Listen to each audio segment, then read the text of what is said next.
Got the faces, all is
Ladies and gentlemen, welcome back to SSL Group Stages. Yet again, my name is Tino. So the second game I'll be bringing to you guys will have Castaways versus CC. It's going to be an interesting matchup. Still, we're in the BO1 phase, which means there's only one map to get the energy going. And without further ado, let's get straight into the pre-show because this lobby is filling up a lot faster than I had anticipated.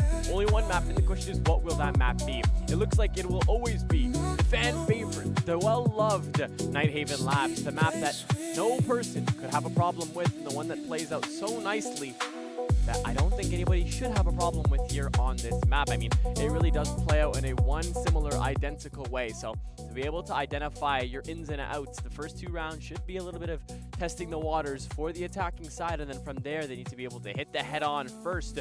They don't want to fall behind in the pacing. You don't have a lot of time to get your spacing going, and if I'm not mistaken, one of the teams here currently sits at second in their respective group, and the other sits at fourth. So lots of gameplay left to be proven out. No one at number one, no one is confirmed to be at the top of the board here, so getting in those points is usually the most important idea here, and hopefully both teams can get off to a start right out the gate, because when we see teams start to lag behind, that's when the quality of the game starts to go down. For those of you just joining, this is SSL Scissors Summer League, and we have our group stages, just BO1s as of now. The best of threes, the playoff, should come in mid to late August, and it should be a great time to watch. I'll be your host and commentator, Cito, and we're going to have the team Castaways that we had the pleasure of watching last week, the team that struggled against the team with all-star names that they were going up against, but still they showed us they know the fundamentals of Siege. Going on to a map like Nighthaven Labs rather than the map they were forced to play on, which was Border, maybe they'll have enough in the tank to show us what classic Siege really looks like. Whether it's playing the verticality or taking their sweet time, it should be a quite interesting game.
We finally get into the game, ladies and gentlemen. For those of you who missed the pre-show, my name is Sino, and we bring to you Scissors Summer League.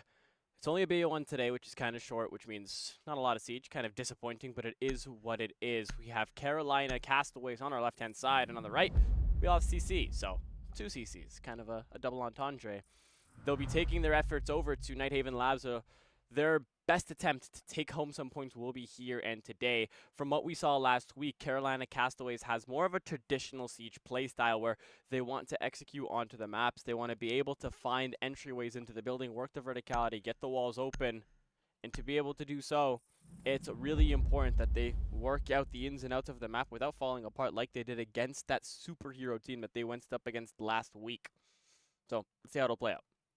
First round, you will have CC on the defensive side, so some will argue that they'll have the upper hand of Nighthaven Labs. It's arguable, but when you think about it and look at the stats breakdown across all regions, Nighthaven Labs is a predominantly defensive-sided map, but it is very balanced, if not the most balanced map in the pool, meaning it is the map that you want to go to in a best of one. Anything can happen, the tides can shift at any moment possible, so it is really important that both of these teams take it to the best of their abilities, get the job done, and hope that they can get the upper hand early on in the series without having to face any downward fall. So, if you guys want to wonder why we were, falling behind, it was just because, Crypto decided to take 5 years to join. Just because I'm cool with the guy, I'll call him out. But it is what it is. We'll head on over to the second floor because of the amount of bans that are allowed to stay on. I mean, you still have Kaid and Subaru. I mean, it looks like other operators took priority. Getting rid of that Mira and that bandit seemed to be more important, but now you have to set your sights on how you're going to get rid of these electric claws without losing a good amount of utility. No, it's just going to be the Thermite on board, but you will be available until those third bans, as Maverick and Doki seem to be the main ideas here for CC that like to not see any of these players open up the lower parts of any walls or target call any of these players. So interesting on what the idea is going to be here. One Lurk drone is going to find out that player that comes in from the connector, hinting at what the play might be, but looks like it'll be a double effort push, as you'll have separate players look for separate ways to get into the building, and bringing in that Snake for the global intel as well. The only one in the game now, aside from Lion and other operators that can find a bunch and just one use of their ability, but Snake obviously taking the heavy importance as he is one of the more important operators, if not one of the most important operators in the new season, and in general since his introduction to Siege. Now, here being brought to clear out electrical and for the execute as well. It's important that this utility save for the remainder of the round, but again, seems like that utility is going to pose a problem. The bridge will get opened. Omizi sees the punch hole. Crypto opens it up at Fizzla, and Comb double down to get that man advantage. It's a 5v2, make it a 5v1. It's a flawless round. Before you can say what happened, they'll clean out the entire site in under a minute. Spent a good amount of the opening seconds of the round getting the pre-work done by getting the walls open, getting the drones in, and Castaways have no idea what's hit them. I mean, CC, come on, guys. This is a team that we know is just so resilient. And as of now, there's absolutely nothing that we've seen that they can do better.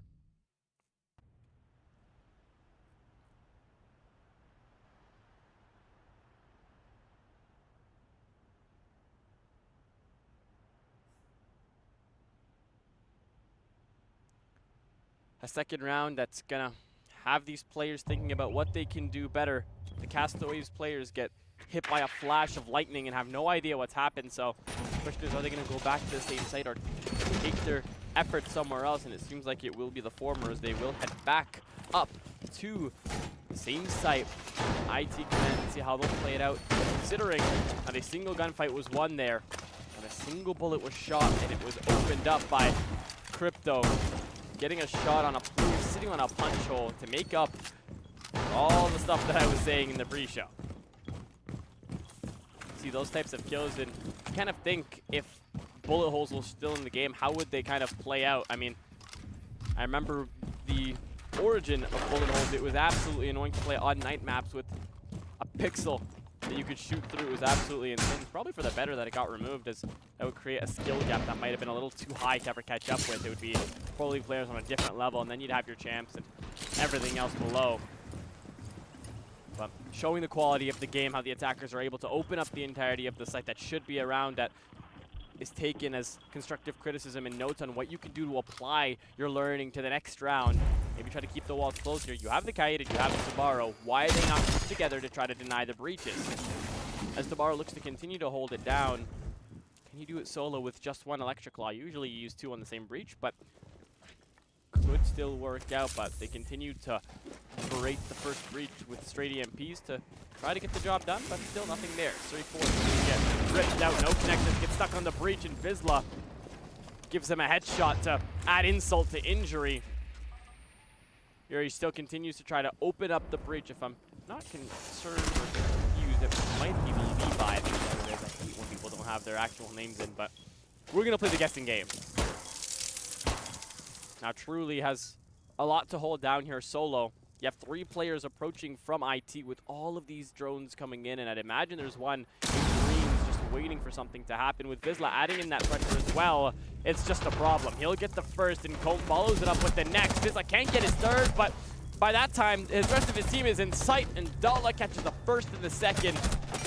Disastrous right now for Castaways. It's looking a little bit more delicate than the game that they had last week. Nothing is seeming to work for them, and hopefully this is the round where they change things by going downstairs. Otherwise, they're going to be approaching a complete cycle, and that wouldn't be the best of situations for them. Now, lots left to do, but seeming like a tech pause seems to be our ideas. We'll see if we'll have to rehost, and while we get these players situated, we'll take a quick break, and we'll be back as soon as possible.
Got the faces, all is on.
We bring it back after an extended break. We first unpaused, a player left, and then we unpaused again. So one player got back in and the other departed from the lobby. So that means we bring it back to one round was missed. So the players didn't fully exit the lobby, which means technically as the comp rules stand, that means no rehost is going to be granted until after that round is over, meaning it is currently 3-0. Two sites have been won on the uppermost floor, and the last one for CC was won out on the basement here, meaning Castaways needs to have a near perfect second half on their defensive campaign to try to bring this back or even it out. We'll go for the classic 2-round win and get that 4-2 split, which is very, very common on Nighthaven Labs. Now, with the way CC is playing, it's not really a fundamental type of siege playstyle, but it is a tale that's been told as old as time. You have two players that get the walls open, whether it's a Thatcher and a Heartbreacher, and everybody else just shoots their gun as best they can. And right now, it's working. Both these teams know what they're doing and how they want to do it. As of now, they're starting to try these players bit by bit. And right now, Castaways cannot find a response. Hopefully, this is an idea that we see something happen. Otherwise, this is going to be a very disastrous game. And the way it'll play out, I do hope that it gets changed. Otherwise, give me the fastest VO1 I might have never watched in my life.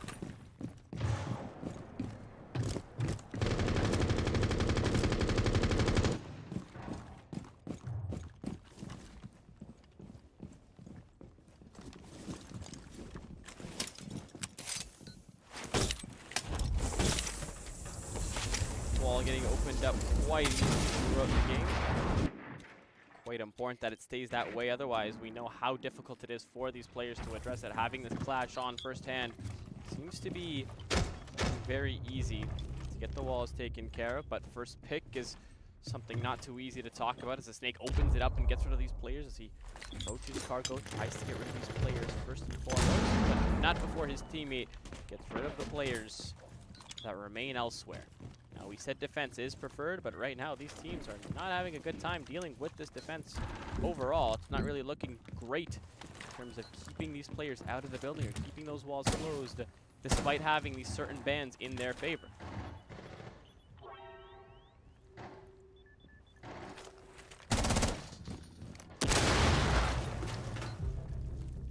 Now, iProne will finally strike back for his team, get rid of that soft flash. Also important to make sure this continues to go just until they down that player upstairs, which could temporarily slow down how this will play out. Hopefully we see some form of patience, otherwise this is going to be very, very short-lived. This Omizi gets the job done. If I'm not mistaken, that is Crypto, leaving just Truly in the site. Try to get the job done. Now, Floorbank will do absolutely nothing as you try to get that shot off. The TCSG works so well in some wonders, but not in a 1v4 where these attackers circle like sharks to get the job done. It's a little too easy as it approaches 4-0. No responses yet from Castaways, and I can only imagine what's going on. They will not be granted that halftime timeout as that has not been integrated into the console scene yet. The final bans get rid of the operators that they can use to continue to keep these walls closed, meaning they have absolutely no protection unless they use to borrow and mute, but that's inevitable, meaning you just temporarily kind of delay the fate of your team when it comes to getting those walls open, and right now that's the main weak point. CC is just exploiting that regardless of the operators brought against them, whether it's a clash or just a gun skill operator. They're just getting outbeat on that mark each and every single time. Hopefully there's a mental reset, or hopefully the IGL is talking about the steps that are on the next round and not really focusing on what's happened, because that's how teams get caught up in their own shoelaces, fall first on their faces, and continue to snowball the effect of their round losses.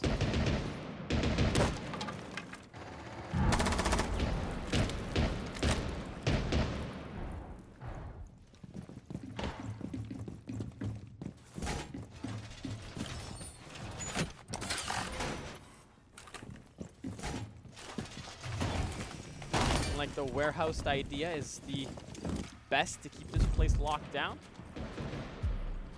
I hope that they can keep warehouse locked down for the majority of the round, because that seems to be a pivotal point, especially with Truly on the Azami. The site setup is there, but when it comes to backing up your teammates, it just completely crumbles at the seams, and has been evident so far on the reign of terror established by CC.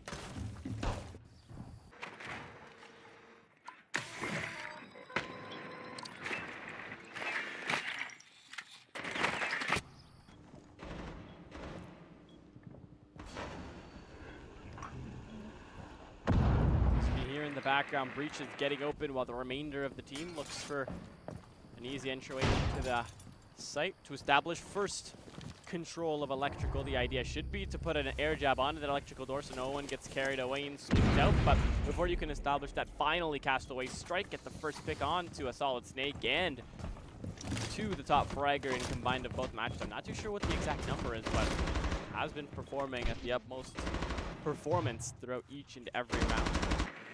One of those rounds that you're going to have running in to try to catch this player off guard, but it'll be a win-win situation as it'll be easy to get this breach open, meaning all three exothermics will be put to use, opening up all three walls to establish pressure IT before you can enjoy the presence of those breaches being opened. So one pumps your Twitch, relieving the pressure from that waterfall side, meaning all three of these players are going to have to take these gunfights head on, and losing your clash, the big blunder to get finished is a bigger problem, but Truly alleviates the pressure coming in from IT, meaning there's no cross and you can get a successful res off. Finally, Castaways look to strike with a round of their own.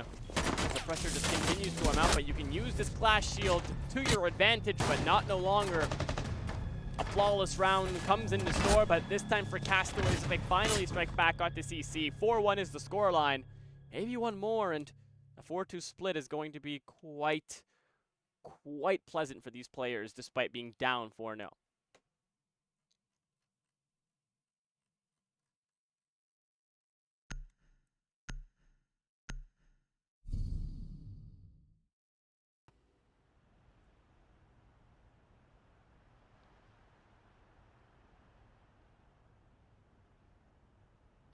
Still lots left to do for either side. 3 rounds for CC to confirm game, and a long, long way that we can talk about Castaways before they get the job done.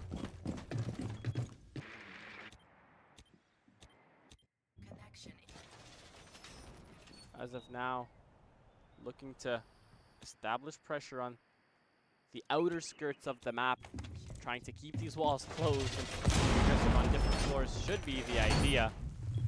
But see how it'll kind of go, as crypto on the entry seems to be a very big problem.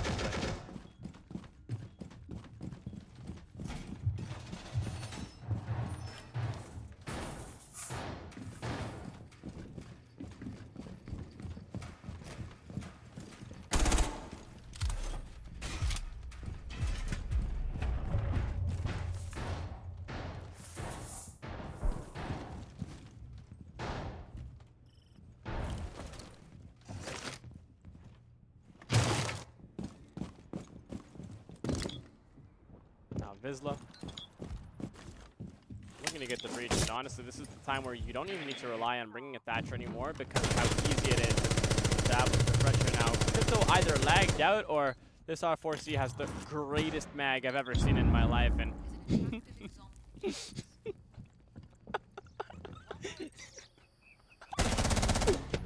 looks like it'll be the latter as he'll crash out this game. But in the meantime, you'll have your snake find first pick for your team that isn't due to a technicality. An easy kill, and their flash that's holding upstairs with the remainder of your players will be forced back into the kitchen and vending side of the map. Otherwise, it's kind of a little bit of a free pick.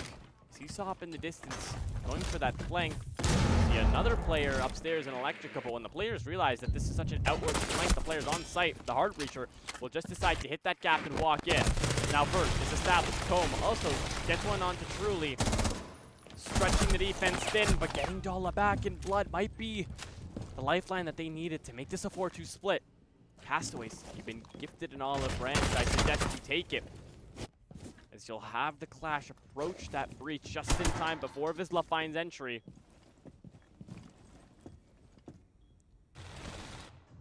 Mishu or Michu, I apologize in advance, looking to establish that pressure right now, doing a very good job at keeping these players at bay. You're to get rid of this Warden. You've gotten rid of their win con, and now you'd have to set your sights on their second.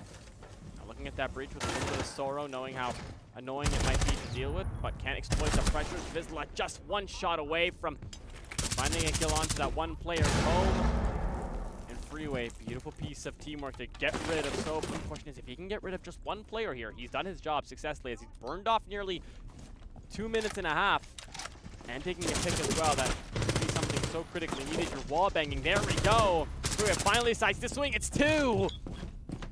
A round that they so desperately needed crumbles at the seams yet again. Now the Clash pivoting to go more stationary. No frags, but flashes are in abundance. Hopefully they're utilized, but this Clash has an angle that not most lose. They're going up against players that know what they're doing and when to cover and pivot the plant. It would be more than ideal here, but you'll have one get carried away on the swing. You'll see the arm of the Clash, so you'll just protect that one player. The electricity no longer does damage, meaning you can plant comfortably even with that taser effect and get clear of it to allow you to just play ring around the rosy and force this Clash to overswing. But in full health, it's a little bit of a problem. Not going for the shield, a bit of a blunder. You gotta check your corners. The Siege 101 fundamentals. Never go limp, and it's for this reason exactly. Almost a whiff, but they'll get the job done. CC establish a 5-1 lead, 4-round differential as they switch on to the defensive campaign. Hopefully, with all of their players in check. But we'll find out after the ban phase. Nearly a perfect attack. Hopefully they can iron out their swinging and how they get the job done. Let's see how that'll play out. Otherwise, I think this game plays out quite common, and a 7-1, 7-2 might be the end score line. As much as I hate to say it, as BO1's ending it early usually sucks.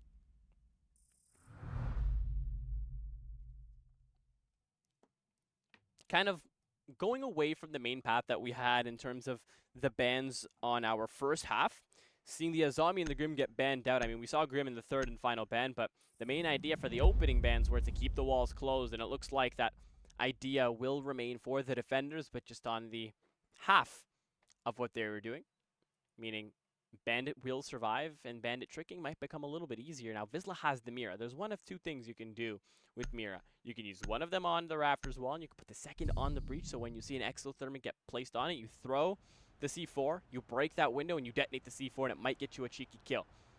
Or you just use both of them, one in connector and one in Rafters, but the risk is that both Miras are placed on soft floors, which means somebody can just go below while you're actively playing that Mira, shoot you from below, give the team an easy kill.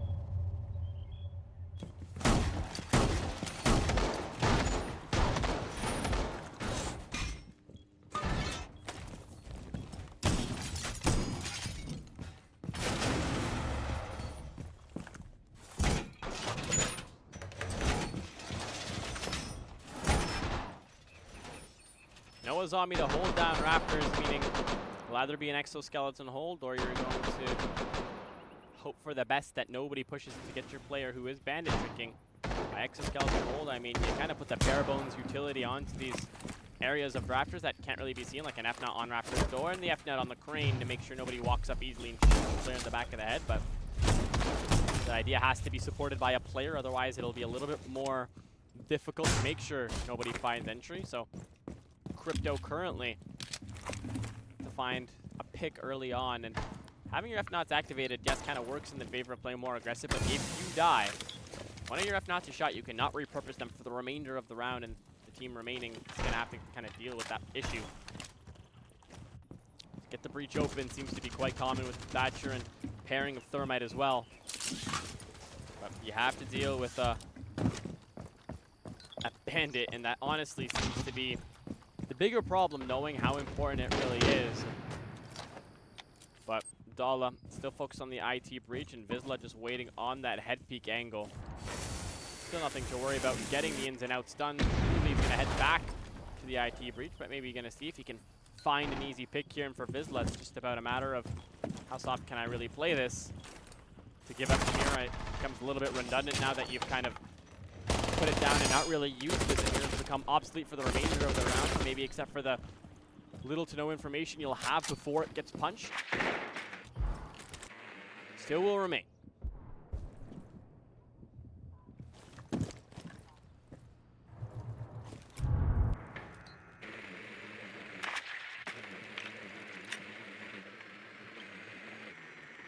And now Truly goes down to... I really hope that wasn't a gas pipe, but I'm assuming it's the gas pipe looped in by a C4. And if a single player throws it over, it's a bigger issue, but Mute's more focused on the player that is on electrical. Now Nomad has a C4 to deal with, but luckily lands on the door frame and will establish entry. But now you have to be careful. Dala from downtown gets a double kill and gets rid of everything that he's needed to do. That's job well done for the Bandit. Vizsla adds insult to injury, gets rid of one, but Zoe finally will keep that vertical composure. The question is, what are you going to do with it? You have just below a minute left, 2 bodies left on the clock, and a 2-man advantage for CC. Electrical control, yes, is in your possession, but you are barely clinging on to life, and there's a man with a shotgun in the corner. Not what you want to hear. C4 burn, but it gets rid of that shield, so I'd say job well done, especially with the time that you're burning. Shotgun delivering that final blow, leaving Sop on the other side of the map. Frantically trying to find a kill, but this could be used as a pseudo timeout. All 30 seconds to talk about what to do better as we'll be approaching match point quite soon.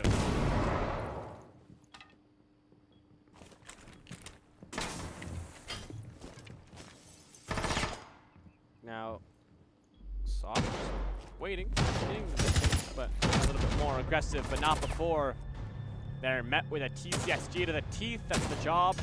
That's how it's played out, unfortunately. It's not very nice.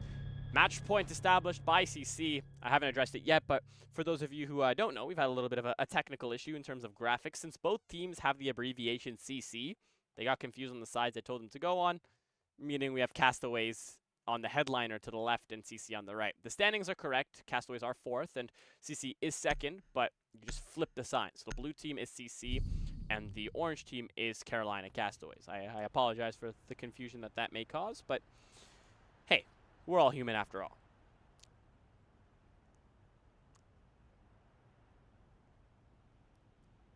Match point established for CC. It's been a little bit of a lackluster game as it's a game where you see the exploits kind of handed out, but these are the games that kind of call you out. Castaways, when they versed against Wild Boys, they weren't given any real insight into how the game plays because Wild Boys were just bringing a gun and running into the building. At least CC is playing with structure and foundation that you can use to show where your faults really are, and from there you use that to strive to become a better team. So Castaways, again, I'm going to continue to say I would not be surprised if these players stick together and they become a better team. I would not be surprised if they are a team to mess around with a little bit further down the line because they play traditional Siege. They know how it's supposed to be played out and when. It's just a matter of timing and, to be honest, experience within the console scene as they've played 2 back-to-back teams who have copious amounts of experience throughout tournaments and leagues for all time to come. I mean, they were around when I was still casting on console, and they're still here, so it really just shows the amount of experience they've had with at least 2+ years of playing out comp.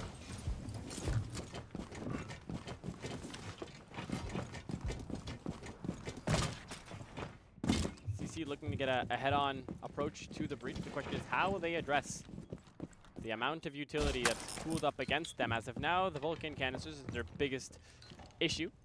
But if they open up the breach, they're going to have to deal with that player that sits upstairs in storage waiting to, there we go, get their one is what I was going to say. But now you still have Comb to worry about. There's a C4, there's a TCSG that can continue to rip up the floor if needed. And if you try to get your Monty in, you'll have to temporarily unextend it to hop in the building. And if one player is watching, it's an easy kill.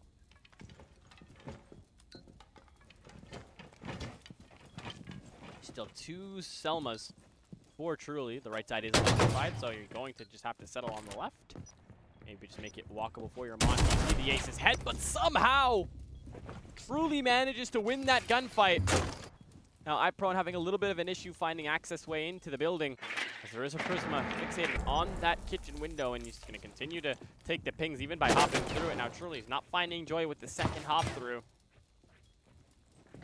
They have to contest 2 different areas, but there's joy on the other side of the map as iProne opens it and gets rid of another player upstairs. Vizsla goes down, and now you'll use that Soliton radar to isolate your gunfight. You've accounted for the player on the bending stairs, you've accounted for the player that's flanking, but have you accounted for the player that's coming in from storage? If you have it, it's going to be a little bit annoying to deal with. Now Dala just eats the dope cam, knowing that he's not going to need intel for the remainder of the round. Your gun being primed is the more important idea. It'll be Crypto to get rid of Soap. That's most of your verticality pressure gone, but that default plant is going to be lethal.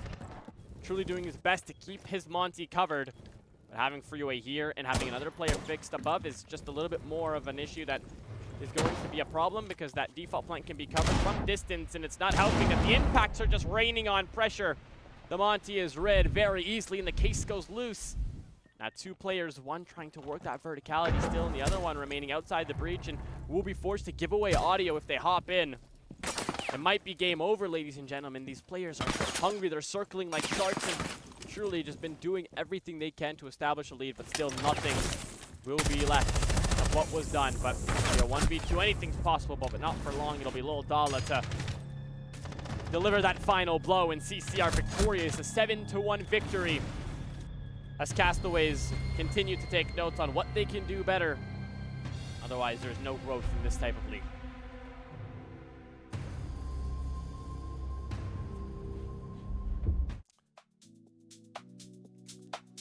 I mean, it's not really the outcome anyone is expecting at the end of the day. Losing is not fun, especially losing 7-1 in regulation. It only took 8 rounds for that game to be over. Even with a rehost, even with the players crashing, we still stayed under an hour, which is disappointing. I'm excited to cast long amounts of Siege, whether it's a BO3 at BO5. It just cannot be a BO1 because it doesn't show the full extent of a team. I mean, one team is given their pick, the other is given their respective pick, and then the last one is up to whoever wants to go to that third and final map. I mean, it's such a good, composed way of Siege, but there's no picks in a BO1. It's just straight to the banning, and whoever gets the leftover, if you're good on that map, you're good at it. If you're not, then too bad, so sad. You're going to have to wait for your next game week. But at the end of the day, CC are the champions against Carolina Castaways. I have been everything behind the deck production. I have been Sino. Thank you guys so much for being here to watch this game. I apologize for the technical difficulties, but I do hope you enjoyed at the end of the day. Make sure to leave a follow if you haven't already. We'll see you guys in the next week. Maybe we'll take up another game over the weekend if I'm bored, but at the end of the day, we'll see you guys. Have a great rest of your night, and I'll see you guys later.